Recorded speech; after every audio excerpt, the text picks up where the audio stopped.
Already? Yes, sir.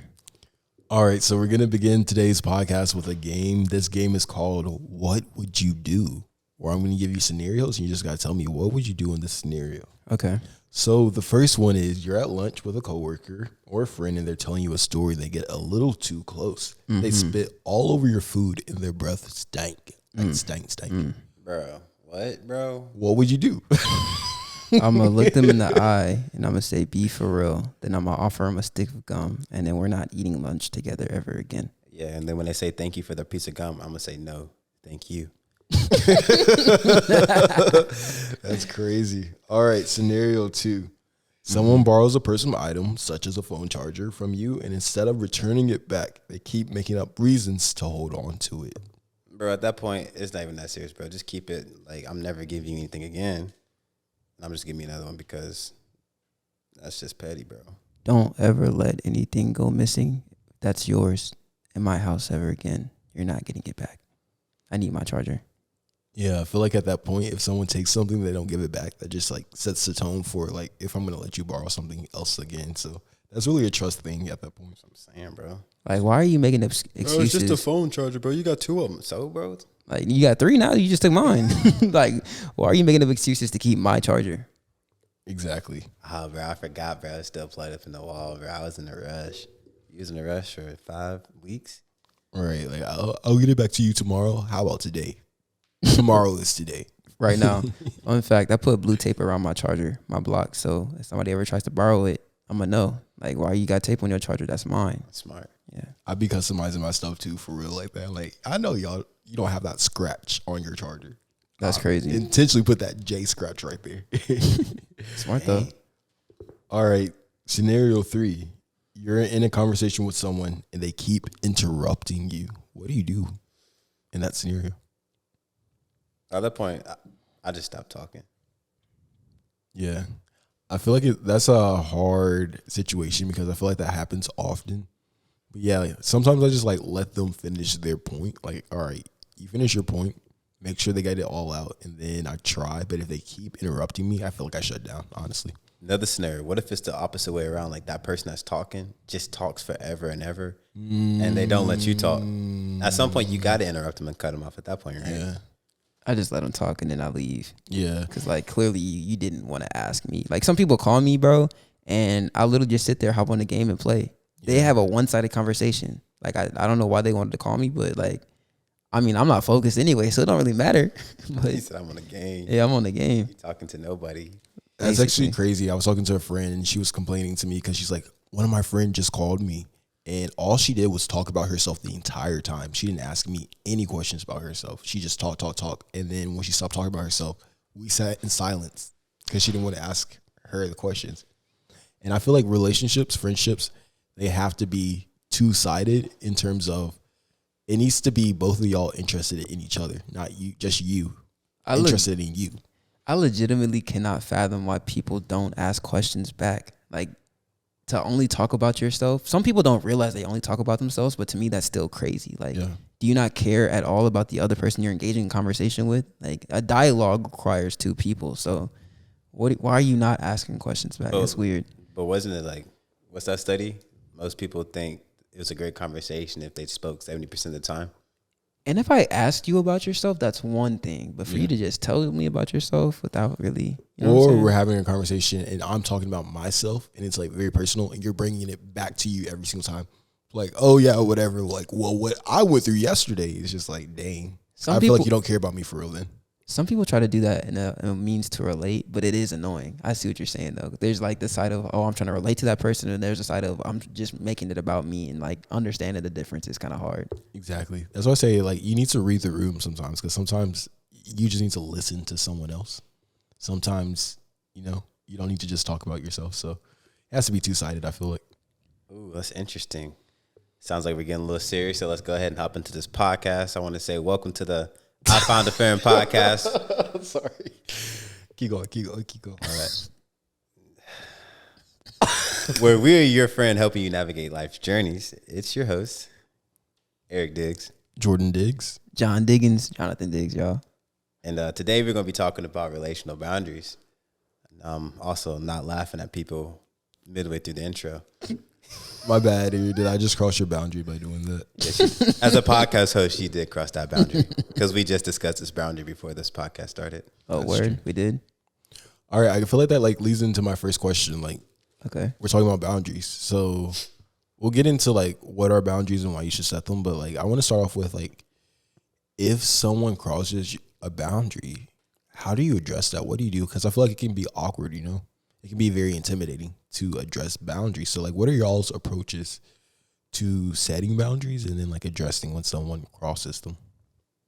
First of all, I feel like you can't address something if it was never set to begin with. facts. So like, how can somebody know they crossed a boundary that you never even told them about? I think that's a huge thing with me because like I've been a pretty non-confrontational person like for a lot of my life. So I haven't vocalized a lot of the times when people are crossing boundaries or making me upset. So sometimes I would just sit there upset, but they wouldn't know that they're making me upset. And it's like, to be mature, you have to be able to have tough conversations. I think what I do is when they cross that boundary that I have for myself personally, I'll acknowledge it first and I'll say, hey, I don't like when people do this. I didn't tell you about it, so I'm not holding it against you, but I'm not okay with that. So then now it's made known, because it's really awkward to just sit down and be like, all right, we're friends now. Here are all the boundaries I have. Don't ever cross them as friends. It's not realistic. But however, whenever you're having a conversation with somebody and then you notice something happen or they do something, you know, action wise that you're not okay with, you be like, hey, I'm not okay with that.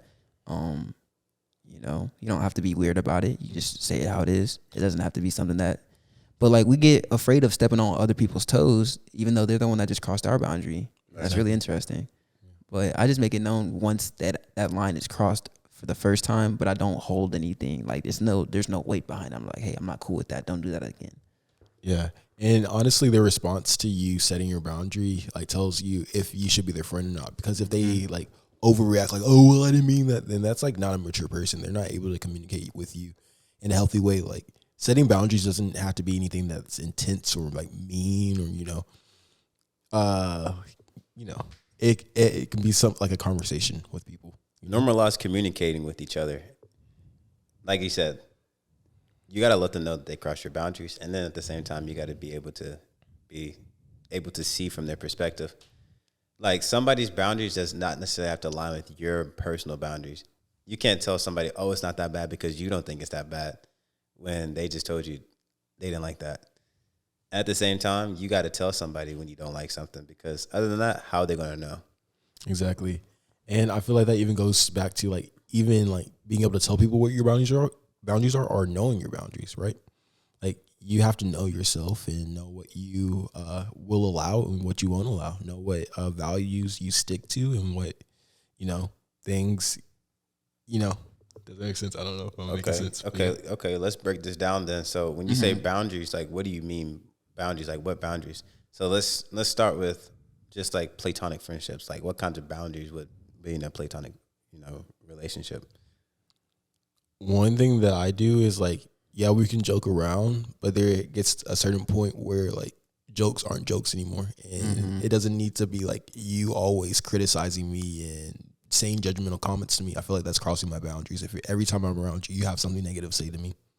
So that's like a boundary I set with my platonic friendships. And it doesn't even have to be anything crazy in terms of like, oh, don't say that. Da, da, da, da. It's just like, hey, like I would appreciate you, if you wouldn't say that, or don't always keep, bashing me over the head.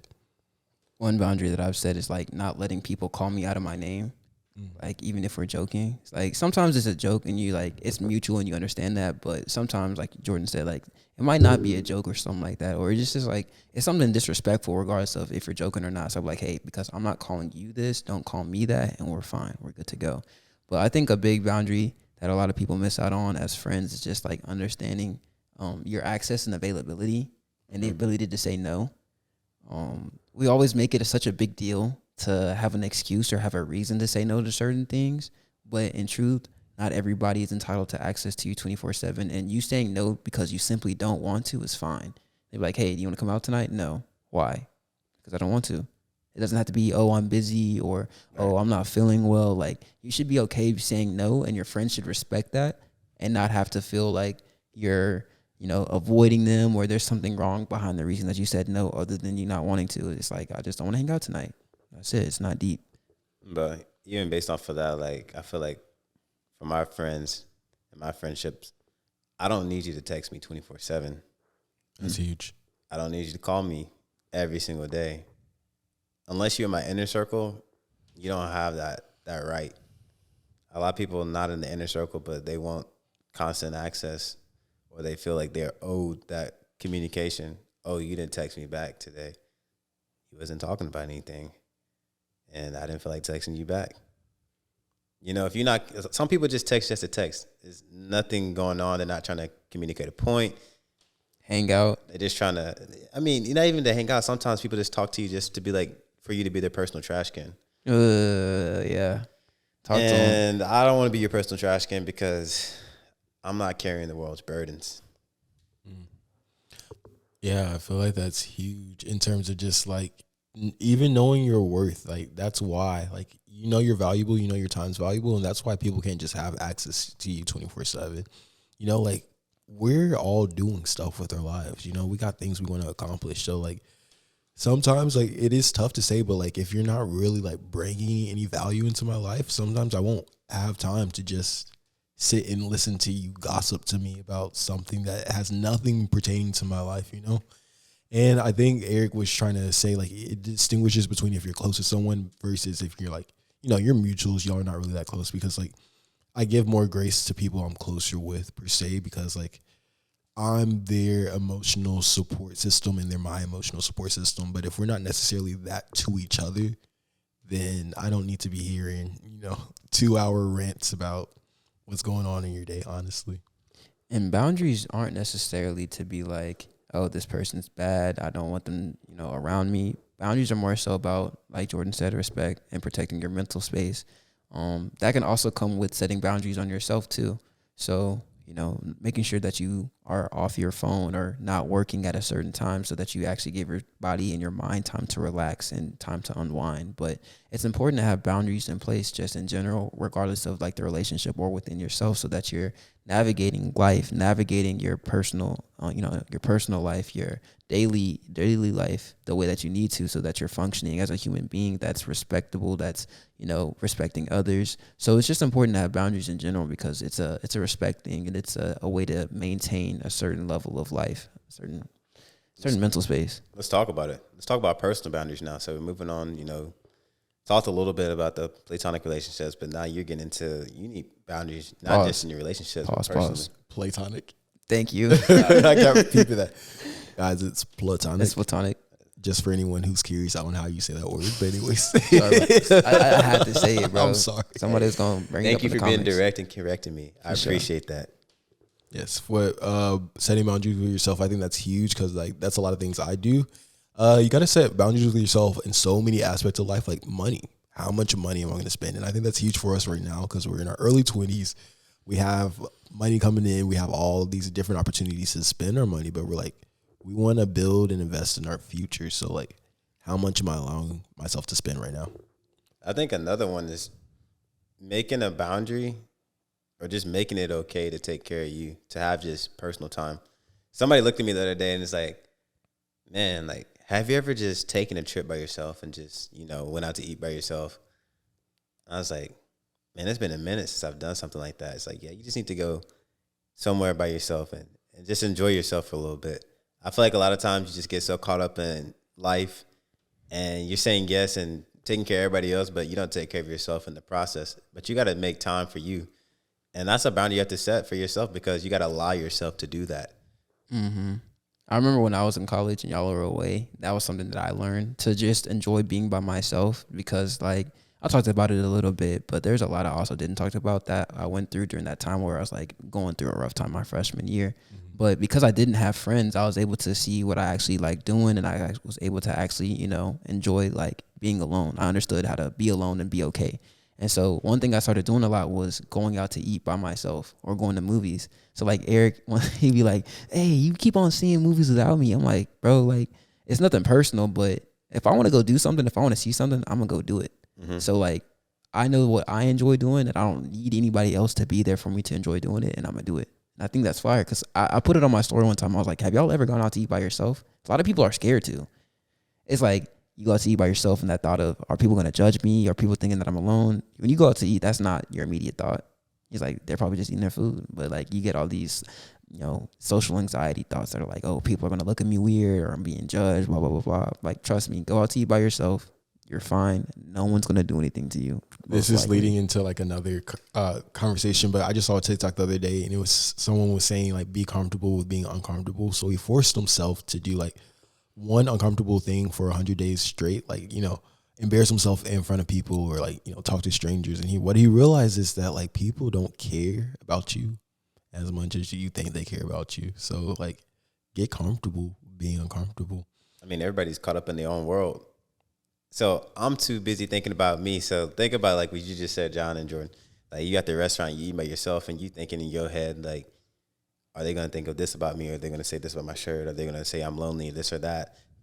You're so consumed about you. You're not even thinking about anybody else around you at that point. And so you're going out and doing all these stuff. A lesson I've been learning recently is that people don't care as much as you think they care. Mm-hmm. And it's not a bad thing, but it's a good thing to know because a lot of times people don't do certain things because they're worried about how other people are going to perceive it or take it. And even if somebody says something negative about something I've done, like the next day, next week, nobody remembers that for real. So it's like, okay, I need to start stepping out and doing more. Don't not do something because of fear of other people because they don't care as much as you think they care. And yeah, that is so true. And I was about to say something very profound, but it like escaped my mind. But yeah, people don't care as much as you think they care. Oh yeah, here it is. And if they do care, that says more about them than it does about you, Like if they, I don't know, if you're like, I guess vlogging out in public and someone's like, oh my gosh, like judging you, like that guy's vlogging out in public, he's so weird. That says more about them because like you're willing to put yourself out there and go after your dreams, but they're just sitting down talking about you. What does that say about them? They're not going after anything in life. So honestly, like getting rid of that fear of what do people think about me is like something that will tremendously improve your life. And that goes back to setting boundaries because like sometimes you're afraid to say no because you're afraid of what people are going to think about you. I know that was huge for me in college. Like I realized like my last year in college, like I don't need to go out every weekend. I don't need to always hang out with people, Like it's okay to say no. I had a friend and she dances salsa and she would go to Cleveland, which was about 45 minutes away from my campus, to like this salsa dancing place. And she would always invite me because I was like learning how to do salsa. But like that trip would take like 4 hours, like we're driving out there dancing for 2 hours and having to drive back in. Like by the end of the week, I just needed time to decompress. Like I had a long week. I was working 2 jobs, had classes and stuff. I just needed time to decompress. So like I would be like hesitant or afraid to say no. As John said, I wouldn't think I would need a reason to say no. So I would be coming up with all these reasons. And then I realized like, just say no because you genuinely want to say no. You don't need to give that explanation to people, honestly. It's just like you're taking care of yourself, your own mental and well-being. And it's okay just to say no. Setting boundaries for yourself really is a reflection of how you view yourself. If you respect yourself, then you'll start seeing like, hey, I don't have to, I'm not obligated to do X, Y, and Z with somebody. I'm not obligated to give you my time. I'm not obligated to have a legitimate response that pleases you because it's like, I know what I'm doing. I know my worth. I know my value. And I'm not going to let what I think, you know what I'm saying? I'm not going to let you impose your value and your ideas and your worth on me because I know regardless of what you think about me, I know who I am and my boundaries are in place to enforce that. And so somebody that, breaks or, breaches your boundaries, they don't respect you as a person, like we said before. And it's really important because it's like, oh, why are they saying no? Why don't you just want to come out? It's like, why are you forcing somebody to do something they're uncomfortable with? If somebody placed a boundary and you're breaching that, then it's like you're okay with, making somebody uncomfortable. You're okay with making somebody like not feel safe. You're okay with disturbing somebody's mental space. And it's like, why are you okay with that? I tell my friends this all the time, but setting boundaries is like having self-respect, and having self-respect is knowing what you will and won't allow in your life. Will you allow someone who just talks bad to you, who doesn't listen to you? Will you allow that type of company in your life? Or will you say, no, that's not what I want? And I tell my friends this all the time, but you can't be afraid of losing people. I feel like some people allow toxic behavior in their life because they're afraid of losing this person. Like even in a romantic sense, like some people like, oh, I know she does this and I don't like this, or I know he does this, I don't like this. But like, I'm not going to speak up because I'm afraid that if I tell them, they're going to walk away. But it's like, no, you have to respect yourself so much that you don't care if they walk away, because you're the one who brings value.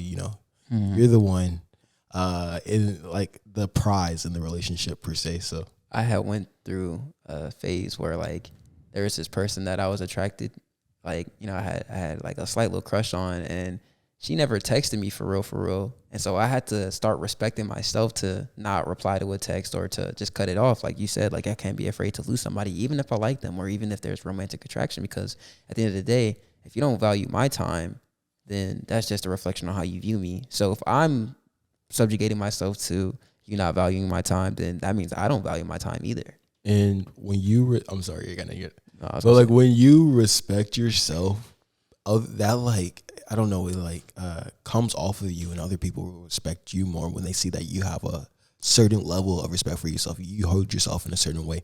When they say, "Oh, Jordan, like he don't play around about that, like he won't do that," they start to respect you based off of how you see yourself. But if you allow people just to walk all over you, treat you like a doormat, call you up whenever they need you, say whatever they want to you, that's how they're going to treat you. You set the tone for that relationship.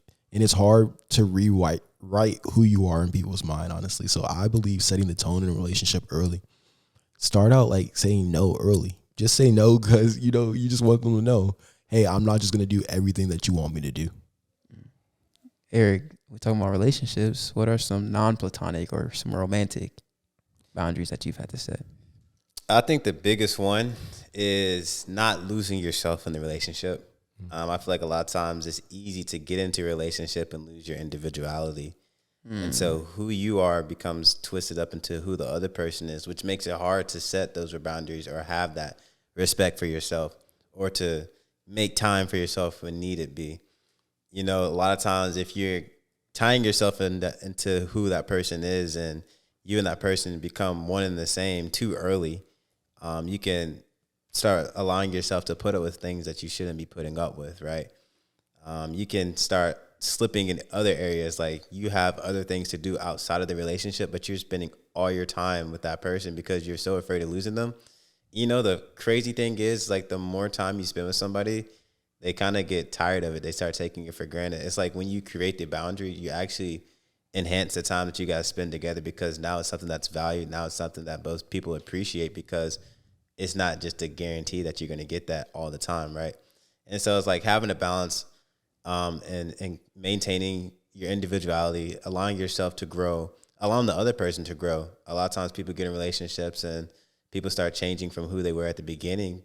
And you're like, man, you're different. That's okay. They are different. Now allow them to grow and you grow with them and be adaptable with them, because if it's life and you're living life the way you're supposed to be living life, you should always be growing and evolving. I think that's fire that you talked about how like spending too much time with somebody can be dangerous. I know for me, like, I think that in a relationship, I desire that partner who's going to know that, like, if I'm not talking to you, it's nothing personal. And like, I just might need my alone time, but I also understand that I'm gonna have to, like, certain boundaries might have to change or shift or evolve over time, and that's gonna be a boundary I'm gonna have to adjust to, so that that my wife, she's like, oh, okay, like he doesn't even want to necessarily talk, but he's still sacrificing that and still being present with me.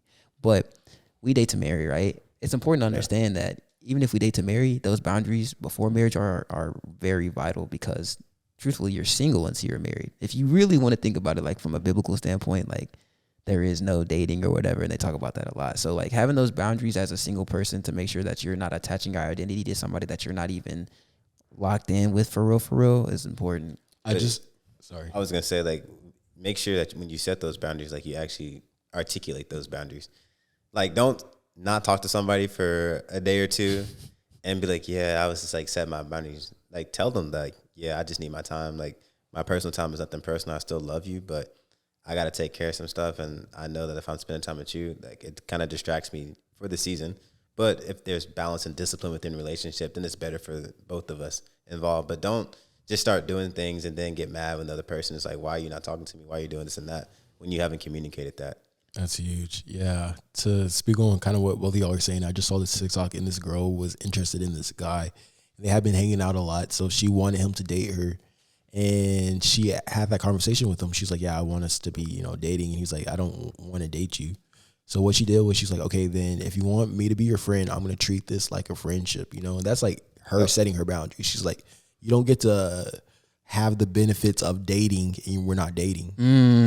That's big. Cause like for real, to all my ladies out there, always have that boundary. You know what I'm saying? Like ring on the finger if you're trying to get something for real. Because some guys, they will literally navigate in a way that makes it seem like they're into you. They'll navigate in a way that's gonna just like, oh, I'm gonna be your boyfriend. I'm gonna be your boyfriend. And then once they get what they want, they'll either dip, or because you didn't have that boundary in place, they have no reason or incentive to even be your boyfriend or make it official, because it's like, why would I need to when there are no boundaries in place and I'm getting everything I want already?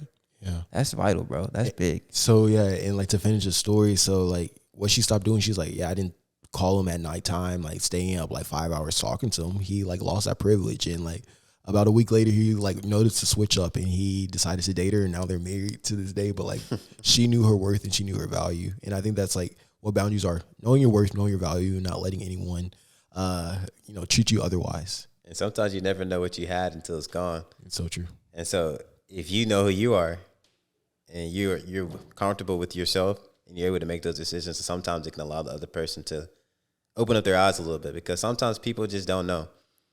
And they're not always trying to be manipulative or toxic. Like sometimes they genuinely don't know. And then there are times where people are being toxic and manipulative and just trying to get what they want out of a relationship without putting in the work behind it. Because any relationship you're in, it takes work. And so I want you guys to understand that if you are not with somebody, whether that is just a personal friendship, a romantic relationship, it doesn't matter. Like if they're not willing to put in the work, then it's not worth your time, and you should not waste your time anymore with that relationship. Yeah, I feel like that's what I've been like testing a lot nowadays. Is just like, how good is this person like I'm trying to be friends with or I'm talking to? Like, how good are they with like communication? Do they want to put in the work, or are they get like very self-defensive and like get mad at you for like bringing up things? That's huge, because like with me, I'm not going to waste my time on someone who's not able to have that mature conversation, that needs to be had to build relationships. Because like being honest, any like relationship that's past surface level is one that like you have to work on. Nothing's la la la la la all the time. So yeah, I think a key component to like mature conversations and communication in general, or it's just like the first part is communication. Are they able to communicate effectively? Are they able to get across their ideas, their feelings, what they're going through effectively, so I can hear them out? But also the next part is understanding. You could be the best communicator in the world, and if somebody refuses to understand, if somebody already has a stance against you, then it doesn't really matter. So those are two components that are really important. But also on top of that, you have to understand that being the best communicator doesn't mean they're going to like what you always have to say. My favorite analogy to use when I talk about this topic, like being truthful, because when you set boundaries, you got to be truthful. It's going to hurt somebody's feelings, or somebody might not be okay with it. But it doesn't mean that the boundary in itself is wrong. It just means that the person just had a negative response to it. So the analogy I use is, I could be a doctor. I could tell you, hey, you have cancer. I could say it in the nicest way possible. I could wrap it up in a bow tie. You know what I'm saying? But no matter how nicely I say it or how perfectly I say it, hearing that you have cancer is not going to feel good. It's going to hurt. And so the same thing goes with saying things that somebody doesn't like. You can be truthful. You can be honest. You can say it as nice as you want to, but it might hurt their feelings. And you got to be okay with that if you're staying true to yourself, if you're respecting yourself, and these are boundaries in place that you want. Another topic on boundaries I want to talk about is, what about with coworkers? Boundaries with coworkers. We work friends, bro. Don't talk to me after work. Unless we actually cool. I think that's huge, because like I guess Eric, you're the main one who has like a full-time job outside of college. But like I was working in college, and like one thing like my coworkers would do sometimes, which I wouldn't like, would be like, hey, I got this project, I didn't really finish up. Can you, take this on for me? No, I can't, because like I have my own but also you have to be like graceful. I think this is a hard conversation, because like sometimes you need extra help too. So you got to realize when someone's trying to take advantage of you versus like someone truly needs help, and really assess the situation. But like one thing with setting boundaries is like, don't let yourself be taken advantage of, because like, as you said, you value your time. Your time is, valuable. So can't let just people put things on you when you already have a million things that you have to take care of it yourself. I would say work-life balance. So cliche, but it is huge. Like, I remember I was having a conversation with somebody, just an older mentor, and he was telling me, like, I was at a former job and my work-life balance was out of whack, making a lot of money, doing a lot of things, but I wasn't able to spend time with my family like I wanted. And to him, family was a big value. So one is like, in order to create boundaries in your work life, I believe you need to know what are your values and what are your priorities. So you need to know what your values are, and then how you're going to prioritize, like what gets what time, because time is limited. And so for him, he was like, yeah, I was missing too many of my kids' events. I was getting home late, wasn't able to spend time with my wife like I wanted to. So he left and got another job where he was able to have better work-life balance. And again, it goes to respecting yourself. I know another story I was reading about a lady. She said, man, like my work life was mixing into my personal life. And so a thing that she did to stop that is she just stopped looking at her emails when she got home.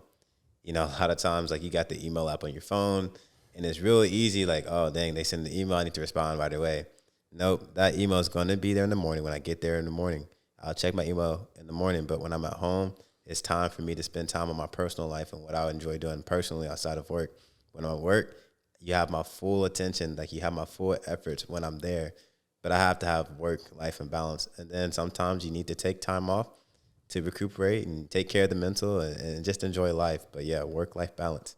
That's fire. I think that's an interesting conversation, because I feel like work-life balance can also change depending on the stage of life you're in. Because like right now we're in our early 20s, we're ready to grind. So we might, allocate more time towards work than like, going on vacation, because like we're at that stage where we need to build and like we're ready to grind. But like once you start getting a family, that same mindset can't, always be the same. Like you got kids now, you have a wife at home, you got to now allocate time towards building those relationships, because we like to talk about the quality of life, and like you have to have like, that love and relationship aspect to your life as well as, work and career, because without the other thing, I don't know, it just gets all out of whack.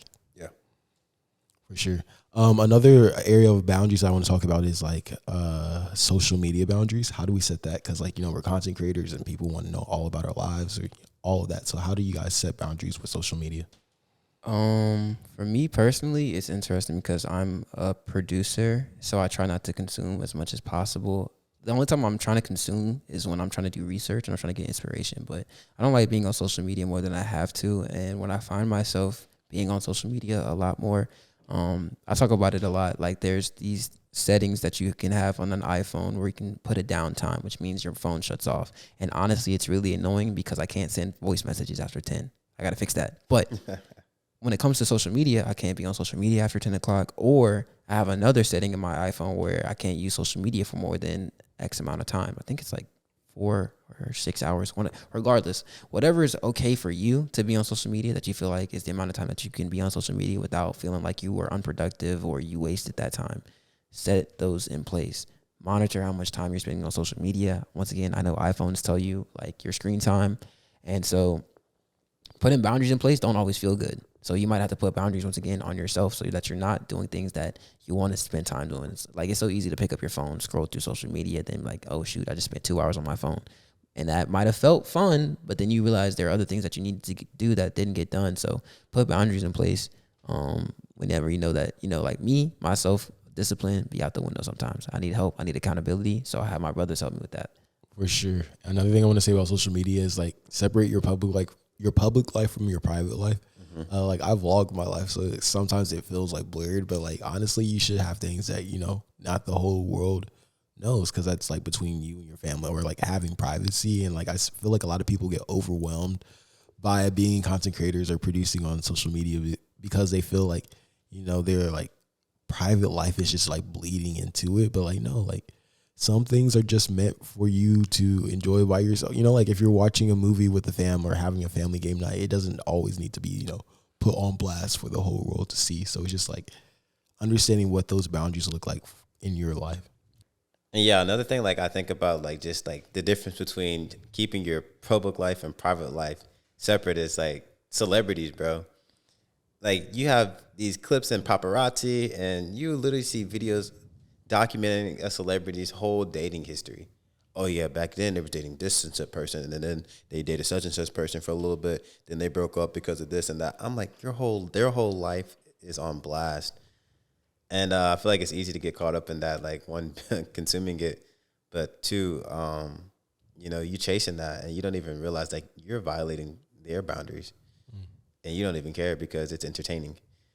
Another thing I'll say about social media is that just being aware of why you're using it. Like, why am I on this app right now? Is it because that I'm using it for work? Is it because I want to use it for enjoyment?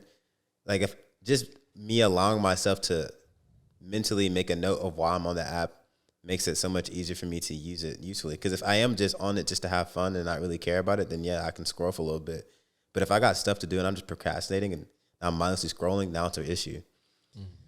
And so that's what I would say about the social media aspect of things.